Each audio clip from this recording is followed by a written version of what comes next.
Inside the barrier, Lin Feng stayed silent, a drop of sweat running down his cheek as he watched them with a tense expression. Outside the barrier, Haru shouts at Lin Feng, ordering him to surrender. Lin Feng looks up calmly, his expression steady. Nearby, 2 law enforcement officers watch the situation. One of them says that Haru acted too impulsively. The other adds that Tuka has just died, and now demonic energy has appeared here. Because of that, Lin Feng looks very suspicious. He steps forward and speaks directly to Lin Feng. He tells him to cooperate with the investigation and asks him to open the barrier. Hearing that, Lin Feng looks to the side and thinks that he needs to find a way to make them leave. He then speaks innocently. He says that his profession is lowly and that no one has ever truly respected him. He explains that he only wanted to find a quiet place and work hard on his cultivation. But now even the law enforcement team wants to place suspicion on him. One of the men beside Captain Haru looks at Lin Feng with hesitation. He touches the captain's shoulder and says that Lin Feng already looks very pitiful. Hearing that, the captain's expression changes. He loses his temper and explodes in anger, saying that anyone can pretend to be pitiful. The captain clenches his fist in anger, then suddenly rushes forward and throws a punch at Lin Feng with full force. His punch lands, creating a loud impact and sending waves of power through the air. But Lin Feng staggers slightly and grabs Captain Haru's hand. A drop of sweat runs down his face. He realizes that this is bad. His body has been strengthened so much that the captain's punch did not even hurt him. Lin Feng narrows his eyes and thinks to himself that he will have to act a little to get out of this situation. Lin Feng falls to the ground and clutches his chest, acting weak. The captain stares at him in shock and says that he used so much strength in that strike. He cannot understand how Lin Feng is still alive and says that Lin Feng is very suspicious. Lin Feng then looks up calmly and with a crying face asks if they are trying to beat a confession out of him just to close the case quickly. Before the situation gets worse, another man steps forward and stops the captain. He tells Haru to calm down and look carefully. He points out that there is nature magic on Lin Feng's body, and demons hate anything related to nature, something even a child would know. The man with glasses helps Lin Feng up and tells him that they misunderstood him. He says that Lin Feng's nature magic is very pure and that they will explain everything clearly in their report. Lin Feng stands up and looks at him with gratitude. He says that the man is a good person and a truly upright official. The man answers calmly that it is just his duty. Nearby, the captain clenches his teeth in anger and glares at them. In the next moment, power explodes around him as he raises his hand again. Lightning-like energy flashes through the air as he prepares to move. Before anything can happen, the 2 officials move at the same time and step in front of Lin Feng, blocking the attack and stopping the captain from acting further. The captain stays silent, his teeth clenched, unable to say anything. After that, the law enforcement officers ride on their dragons and leave. Lin Feng watches them quietly. After a moment, he lowers his gaze and thinks to himself that this is troublesome. He realizes that just farming is not enough anymore, and that he will need enough strength to protect himself as well. Just then, golden light flickers in the air, and paper cranes slowly come toward him. One stops right in front of him, and a voice comes out. Lin Feng hears an order telling him to report to the academy training ground the next morning to take part in the freshman ability test and ranking battles. Attendance is mandatory. After delivering the message, the paper cranes disappear. Lin Feng looks at the empty air and lets out a soft sigh, wondering why it is so hard to live a peaceful life. Not far away, 2 figures stand together under a tree and watch him leave. One of them quietly remarks that Lin Feng's nature magic is incredibly pure and powerful. The woman looks at the man beside her and asks if Lin Feng is really just a farmer. The man, who is the Extraordinary Academy's principal, replies that he is not sure. He says that the system shows the boy's registered profession as Spirit Farm Master. The principal narrows his eyes and wonders if even the great level 50 nature Archmage Vela is tempted. The woman says it sounds like a mutated profession. She also feels that the boy is hiding another secret. She adds that this display of nature magic alone is enough to clear him of any suspicion of working with demons, as demons could never fake such life energy because it disgusts them too much. The principal agrees, and says this should silence some people for now. He adds that the real show is still ahead. After that, green nature energy rises and spreads around them, and in the next moment they teleport away. Then the scene shifts to the Extraordinary Academy freshman training ground, where many new students have gathered together. Some of them look confused and complain that the interviews are already finished, and they have even chosen their instructors. They do not understand why there is another test. Others agree and say they thought classes would start right away. One student lowers his voice and says he has some insider information, but then laughs and refuses to tell anyone. Lin Feng stands quietly at the side, listening to their chatter without saying a word. His expression remains calm as he looks ahead, waiting for what will happen next. Just then, the pink-haired instructor steps forward and tells everyone to be quiet. She says she knows they all have many questions. She explains why the academy is holding an academy-wide entrance test after the instructor interviews. She says that yesterday, urgent military news arrived from the front. Demon attacks have become stronger, and the fortress outside the third barrier is close to collapsing. She announces that the academy has received orders and must quickly send a group of fresh forces to support the front lines. Hearing this, the students react in shock. Some shout that they have just started school and ask why they are being sent to the front so soon. Others question whether they were not supposed to study and cultivate first.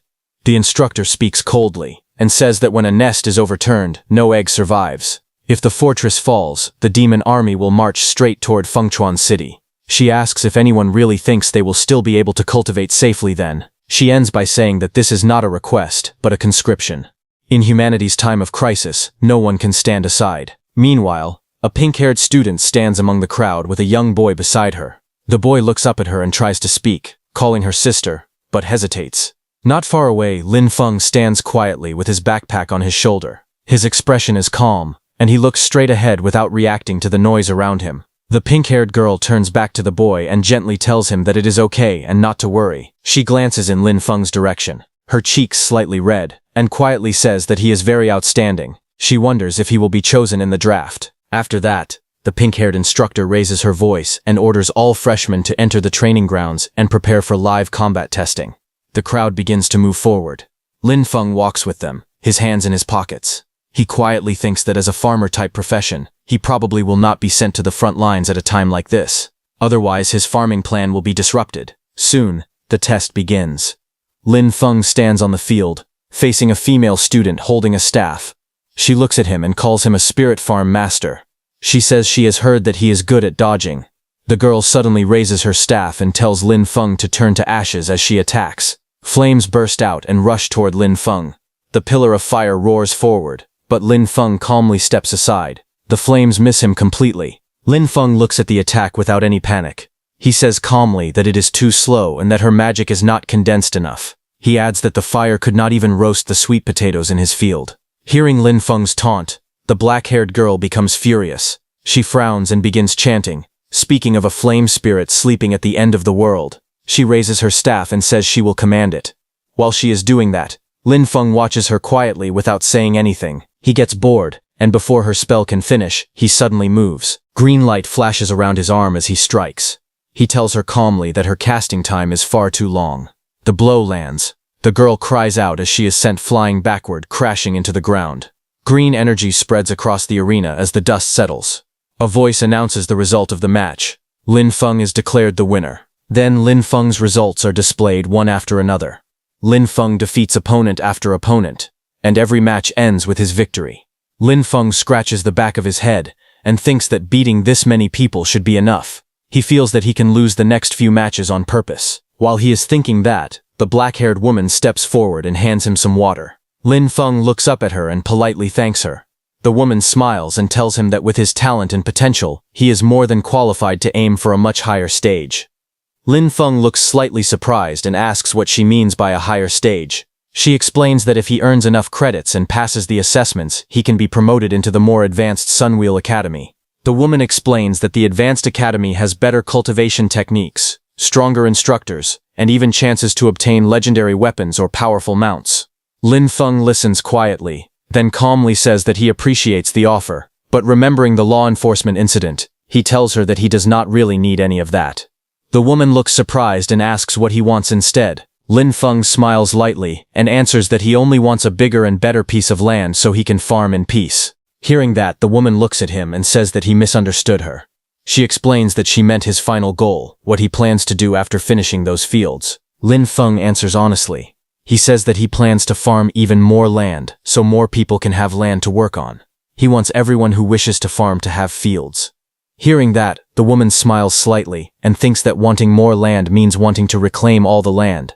She calls him an ambitious child. Just then, the principal walks over and asks if Lin Feng is not already developing the wasteland in the west of the city. He asks if that is still not enough.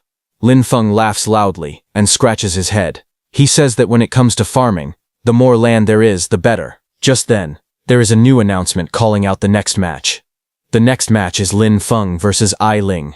Lin Feng raises his hand slightly and smiles, saying that it is time to go. As he walks toward the arena, the principal, watching him, comments that Lin Feng is very straightforward. The black-haired woman beside him calmly says that if Lin Feng wants something, they should just give it to him. Hearing that, the principal asks the black-haired woman if she plans to take Lin Feng as a student. The woman looks at Lin Feng's back as he walks away and says that he is quite an interesting boy. The announcer calls out and tells them to prepare for battle. Ai Ling, the pink-haired girl, stands across from Lin Feng and says that she really did not expect to fight him. Her grip tightens as she says that she will give this match everything she has. Lin Feng looks at her calmly and gives a small smile. He speaks honestly and says that he cannot beat her, and that he was originally planning to surrender. Hearing him, Ai Ling jumps to attack, asking if he is insulting her. Lin Feng looks at her and calmly questions her choice. He says that she went straight into her second phase at the start and asks if that is really how she wants to fight. Then Lin Feng also makes his move and swings his hand, sending green strikes toward her.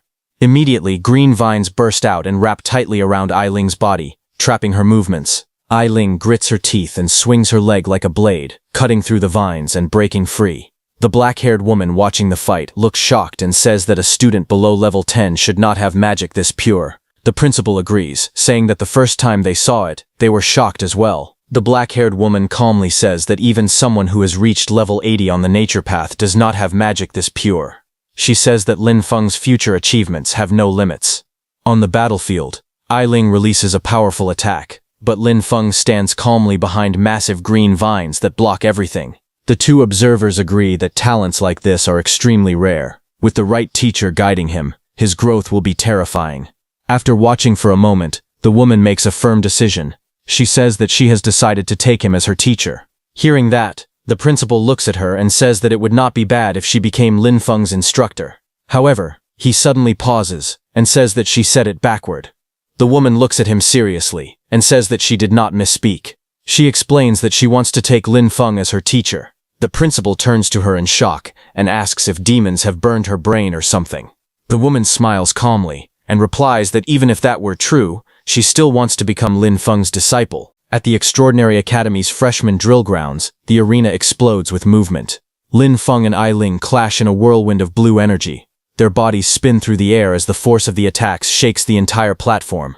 Ai Ling charges at him with incredible speed, her weapon striking the ground hard enough to crack the stone. Lin Feng narrowly dodges, the air bursting around them. In the middle of the fight, Lin Feng stays calm. He thinks that he has already shown enough of his strength.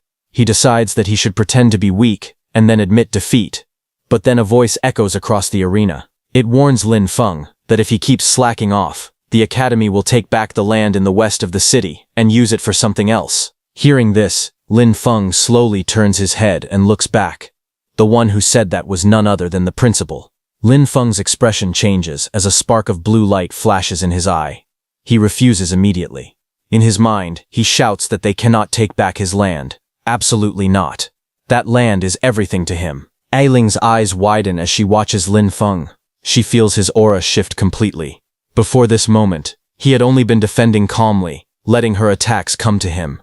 But now, she can tell he is finally starting to fight seriously. Green light bursts around Lin Feng as he moves his arm. Energy gathers at his palm like a swirling storm, glowing brighter and stronger with every passing second. His expression is focused and sharp. Across the arena, Ai Ling steps back. Flames burst from her body as she prepares her strongest spell. Fire wraps around her arms, her staff, and even her legs, rising higher and hotter as she begins chanting. She thrusts her weapon forward, and a massive ball of fire erupts from her magic. The fireball shoots across the battlefield with explosive speed,